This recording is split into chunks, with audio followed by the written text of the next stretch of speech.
Hey everybody,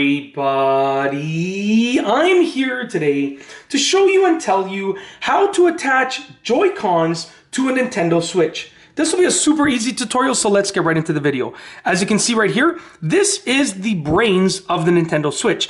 You're probably not used to seeing it like this, but in reality, this is where all of the internals are held for the most part. The game cartridge, the memory card, all of the games, anything that's stored on it is on this, okay? These are the Joy-Cons, and usually when you take it in sort of a portable mode, they're attached to it, okay? And if you're using it docked with like a Nintendo Switch Pro controller like I do, then obviously, these are still gonna probably remain attached to it. But sometimes you remove them and you have to put them back on. I'm going to show you exactly how to do that. Now, what you're going to do is first and foremost, make sure you're looking at the Switch in an upright position, meaning the power button is here at the top, the volume buttons are here at the top, and the game card slot is here at the top. Okay, so you're imagining it like this. I'm going to place it down, but this is the orientation that I'm holding it in. Okay, now there are two Joy-Cons.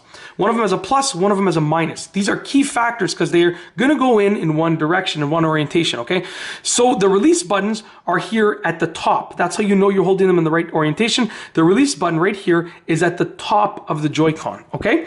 Now place them with the release button at the top, place them beside the Nintendo Switch main unit with the plus on the right side and the minus on the left side, if your Switch is in an upright position, like I said.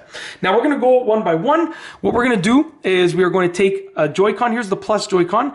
We're gonna slide it. You see right here, this slot, we're gonna slide it into position. So I'm gonna go ahead, I'm gonna line this up, and this little part here in the middle, the raised black portion right here goes in between the rails. So just like this, it goes in between the rails, okay? Line it up and it should go smoothly. It should just glide down, and we're gonna glide it down until it clicks, okay? Same thing with the other side. So now what we're gonna do is take the other side, okay? You're gonna get that little raised black portion. It even shows an orientation, the arrow going down, okay? We're gonna slide it like this in between the rails. It should go very smoothly. If it's rough, then you're probably not doing it properly. It should go very smoothly. Look, like one finger, I can just move it and slide all the way down until it clicks. Just like that. That's how to insert your Joy-Cons in your Nintendo Switch. You want to remove them, I'll just show you how to remove them quickly. You press and hold down the release button here, which is at the top. So I'm going to press and hold that down. I'm pressing and holding it down, and then you can slide them out of place. To put them back in, once again, you line them up with the rails, push them down. Same thing over here. Press and hold that release button, press and hold it, slide them up, and that's how you remove them. To insert them again, you put them between the rails, click them down until they click into position. That's it. If you like this video, please be sure to give it a thumbs up. Let me know what you think down below as a comment. And of course, be sure to subscribe for more great videos just like this one. And that's all I have for you today. Thanks for watching.